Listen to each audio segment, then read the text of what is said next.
Hello दोस्तों, आप सभी का हमारे यूट्यूब चैनल पर स्वागत है। दोस्तों, आज मैं आप सभी लोगों के लिए अपना बेसिक्स ऑफ कंप्यूटर पार्ट 8 लेकर के आया हूं। और आज भी मैं आप सभी लोगों के लिए 20 बहुत ही महत्वपूर्ण सवाल लेकर के आया हूं, जो कि आपके ट्रिपल सी के एग्ज़ाम में पूछे जाते रहे हैं और पूछे जाएंगे। दोस्तों, आइए हम चलते हैं आज के अपने वीडियो पर और देखते हैं कि आज कौन से सवाल आपके लिए हम लेकर के आए हैं।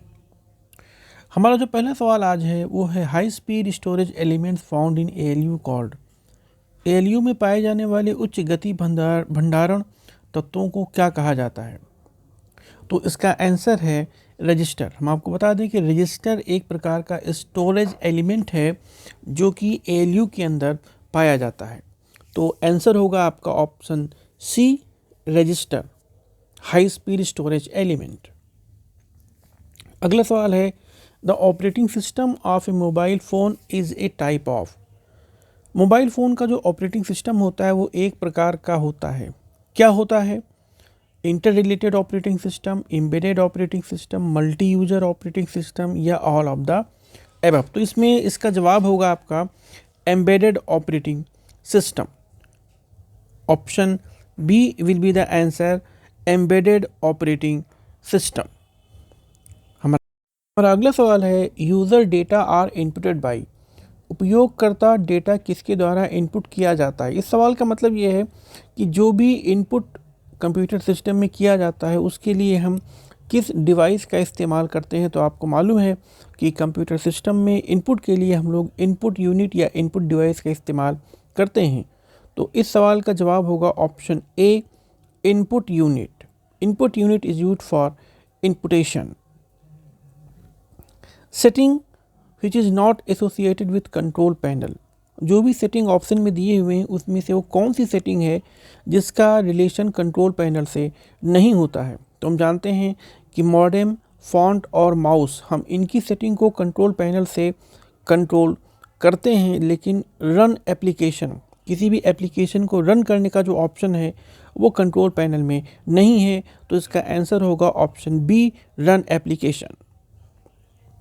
Data is transmitted from one location to other location is known as. Data को एक स्थान से दूसरे स्थान पर स्थानांतरित किए जाने की प्रक्रिया को क्या कहते हैं? तो इसमें हम जानते हैं स्टोरेज का रिलेशन हमारा डेटा को स्टोर करने से, मेमोरी भी हमारा डेटा को स्टोर करने से है। कम्युनिकेशन इसका आंसर होगा, option C will be the answer, communication. Data का ट्रांसमिशन जब होता है तो उस प्रोसेस को बोलते हैं communication. Fastest access time is provided by. जो भी डिवाइसेस आपकी दी हुई हैं इसमें से सबसे तेज़ी से डेटा हम किसके द्वारा हम एक्सेस कर सकते हैं? तो इसका ऑप्शन होगा सेमीकंडक्टर मेमोरीज। सबसे तेज़ एक्सेस टाइम किसके द्वारा प्रदान किया जाता है? ऑप्शन ए, सेमीकंडक्टर मेमोरीज इसका जवाब होगा। हमारा अगला सवाल है Which one is a characteristic of a modern computer? निम्न में से आधुनिक कंप्यूटर की कौन सी विशेषता है? हमारे जो मॉडर्न कंप्यूटर्स हैं उनके क्या फीचर्स हैं? क्या वो एक इलेक्ट्रॉनिक डिवाइस हैं, या वो एक इलेक्ट्रोमैकेनिकल डिवाइस हैं, या वो दोनों हैं, या ऑल ऑफ द एबव? तो इसका आंसर होगा an electronic device. Option A will be the answer, an electronic device. The main memory, primary memory are. इनमें से मेन मेमोरी या प्राइमरी मेमोरी से रिलेटेड क्या चीज़ है? तो option A, primary secondary no, random and sequential no. Option C, RAM and ROM. RAM और ROM दोनों एक प्रकार की प्राइमरी मेमोरी हैं। तो इसका आंसर होगा option C, ROM and RAM. Next question, octal number system has base. Number system में जो ऑक्टल नंबर सिस्टम होता है उसका बेस क्या होता है? तो मैं आपको बता दूं कि जो नंबर सिस्टम होता है उसका बेस वही होता है। तो ऑक्टल नंबर सिस्टम का बेस 8 होगा, क्योंकि ऑक्टल का मतलब 8 होता है, इसलिए उसका बेस होगा 8। Option C will be the answer. The number system octal has base 8। Virtual memory resides in, निम्न में से किसमें वर्चुअल मेमोरी का निवास होता है? जो भी ऑप्शंस आपके दिए गए उन ऑप्शंस में से किसमें कौन सा ऑप्शन है जो वर्चुअल मेमोरी से रिलेट करता है? तो ऑप्शन डी इसका जवाब होगा, हार्ड ड्राइव, क्योंकि रोम, रजिस्टर और ऑप्टिकल डिस्क का वर्चुअल मेमोरी से कोई रिलेशन नहीं होता है। Option D will be the answer, hard drive. The main disadvantage of machine language, मशीनी भाषा जिसे हम लो लेवल लैंग्वेज भी कहते हैं, उसकी सबसे बड़ी कमी क्या है? तो ऑप्शन ए, मशीन डिपेंडेंट, मशीन पर निर्भरता। जो हमारी लो लेवल लैंग्वेज होती है उसकी सबसे बड़ी कमी यही होती है कि वो मशीन पर डिपेंडेंट होती है, हार्डवेयर कॉन्फ़िगरेशन पर कहीं ना कहीं उसकी डिपेंडेंसी होती है।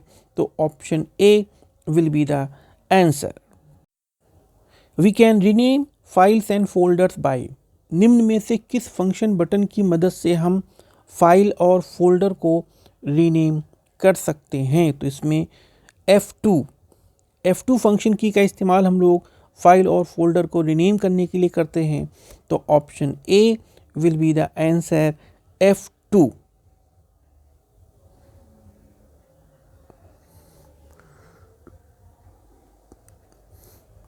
Dot dot dot is not part of the motherboard, इनमें से मदरबोर्ड का हिस्सा नहीं है। तो हम आपको बता रहे हैं, सिस्टम क्लॉक आपके मदरबोर्ड में लगा होता है, सीपीयू आप जानते हैं मदरबोर्ड का ही एक पार्ट है, चिपसेट हमारे मदरबोर्ड में ही लगा होता है। लेकिन कनेक्टर जो है, कनेक्टर का कोई भी रिलेशन, डायरेक्ट रिलेशन मदरबोर्ड से नहीं होता है। तो option B will be the answer, connector. अगला सवाल है, which one data is passed by the control unit, निम्न में से कौन सा डेटा कंट्रोल यूनिट द्वारा पास किया जाता है? तो इसमें कौन सा डेटा कंट्रोल यूनिट द्वारा पास किया जाता है? वो हमारा रजिस्टर। रजिस्टर हमारा वो यूनिट है जो कि डेटा को टेम्पोररी स्टोर करता है और स्टोर करने के बाद उसे आगे पास करता है। तो इसका ऑप्शन होगा, ऑप्शन बी इसका आंसर होगा, रजिस्टर। हमारा अगला सवाल है, RAID स्टैंड्स फॉर, रेड का अर्थ है, रेड का फुल फॉर्म क्या है? तो ऑप्शन डी इसका जवाब होगा, redundant array of independent disk. RAID का फुल फॉर्म है redundant array of independent disk, स्वतंत्र डिस्क की अनावश्यक सारणी। Option D will be the answer.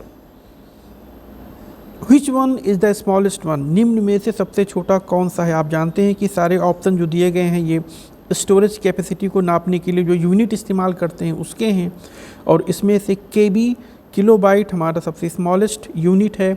Option C इसका जवाब होगा, kilobyte.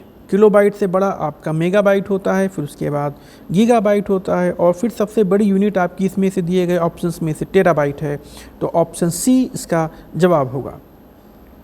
Alt plus F4 used to, Alt plus F4 का प्रयोग किया जाता है। तो हम बता दें कि Alt प्लस F4 आपकी वो शॉर्टकट की है जिसका हम लोग सबसे ज़्यादा इस्तेमाल अपने कंप्यूटर सिस्टम में करते हैं। कार्यक्रम को समाप्त करता है, किसी भी प्रोग्राम को अगर हमें बंद करना है तो हम Alt प्लस F4 का इस्तेमाल करते हैं। तो option A will be the answer, ends the program, कार्यक्रम को समाप्त करता है। System boot menu can be displayed by, system boot menu को हम किस फंक्शन की मदद से हम प्रदर्शित कर सकते हैं? तो इसका ऑप्शन सी इसका जवाब होगा, F8 फंक्शन की मदद से हम सिस्टम बूट मेन्यू को हम डिस्प्ले करते हैं। So the answer of this question will be option C, F8 function key का प्रयोग हम सिस्टम बूट मेन्यू को प्रदर्शित करने के लिए करते हैं। Which one is a wireless medium, आप जानते हैं कि डेटा ट्रांसमिशन होता है डेटा कम्युनिकेशन में, तो डेटा ट्रांसमिशन के लिए हम इसमें से कौन सा मीडियम इस्तेमाल करते हैं जो कि वायरलेस मीडियम है, मतलब जिसमें वायर नहीं है? तो option D will be the answer, microwave, क्योंकि फाइबर ऑप्टिक, कोएक्सियल और ट्विस्टेड पेयर तीनों आपके केबल हैं, तीनों आपके वायर्ड मीडियम हैं। तो ऑप्शन डी आपका जवाब होगा, माइक्रोवेव। आखिरी सवाल है, advanced boot menu can be displayed by, उन्नत बूट मेन्यू को हम किस फंक्शन की या किस बटन की मदद से डिस्प्ले कर सकते हैं? तो इसका भी जवाब होगा F8, ऑप्शन बी इसका जवाब होगा। F8 फंक्शन की मदद से हम एडवांस्ड बूट मेन्यू को हम डिस्प्ले कर सकते हैं। F8 will be the answer of this question, option B. तो दोस्तों मुझे उम्मीद है कि आपको मेरा ये वीडियो पसंद आया होगा। दोस्तों आप हमारे चैनल को लाइक करें, सब्सक्राइब करें और शेयर करें ताकि ज़्यादा से ज़्यादा लोगों को ये इन्फॉर्मेशन मिल सके। और आप डिस्क्रिप्शन में जाएं और जो भी हमारे पुराने वीडियोस के लिंक हैं आप उन्हें देखें। उसके साथ साथ अगर आपकी कोई क्वेरी है, कोई प्रॉब्लम है, कोई क्वेश्चन आपका है तो आप कमेंट बॉक्स में ज़रूर दें ताकि हम उसे सॉल्व कर सकें।